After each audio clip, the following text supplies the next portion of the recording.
Oh, yung mga tifosi dyan, mag-ingay na naman. Bumalik na naman. We're back again. Diba? Don Perceval takes Silverstone. Oh, pre, ano nangyari doon? Ang galing ha? Hindi ko inasahan yun ha. Ikaw, Paren Dax, inasahan mo yun? Kahit nga sila dun sa loob ng cool-down room, sinasabi nila na parang, wow, that came out of nowhere. Nagulat din si Leclerc. Anong ginagawa ko dito sa unahan? Sayang, dapat sana Ferrari 1-2 yun eh. May pag-asa si Hamilton na ma-overtaken si George Russell. Kasi kakapit niya lang dun eh. Naka-soft tires. Luma na yung gulong ni Russell. Mauulit yung Abu Dhabi 2021 na yun ang ginawa ni Max sa kanya. At saka parang may slow puncture ba si George nung mga bandang huli? Binabantayan ng Mercedes yun eh. George ata said na, sige, since slow puncture lang naman, ituloy ko na to kasi gumagana pa naman. Parang 24 PSI yata yung kailangan mong i-maintain. Pag bumaba ka doon, you really have to pit. Your car is parang dangerous na to be on track. Kasi may potential na sumabog yung gulong. Pero yan, balik tayo kay Don Percival. Paano niya ba na-secure yung panalong yun? Nakakagulat yun ha? Na-secure niya yun during the first lap pa lang. Katulong din na Hamilton, who's fighting with Antonelli, nakalayo siya. Lumaki yung gap niya. Tsaka maganda rin yung mga tawag ng Ferrari pit wall sa mga pit stop ni Charles na hindi mag-fall off the cliff yung gulong niya. Gaano katagal ba siya naghintay? Since di ba?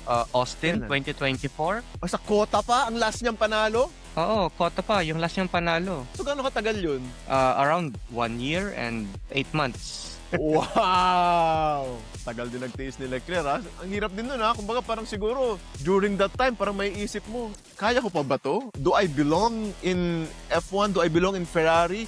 Lagi na lang akong hindi makatagos. Naunahan pa siya ni Hamilton na makasecure ng race win. Oo nga, it's a good race. I think si Don Perceval, kinailangan niyang maramdaman ulit tong ganitong panalo para bumalik yung kumpiyansa niya. You know, that old winning feeling na nararamdaman mo kapag nasa taas ka ng podium, di ba?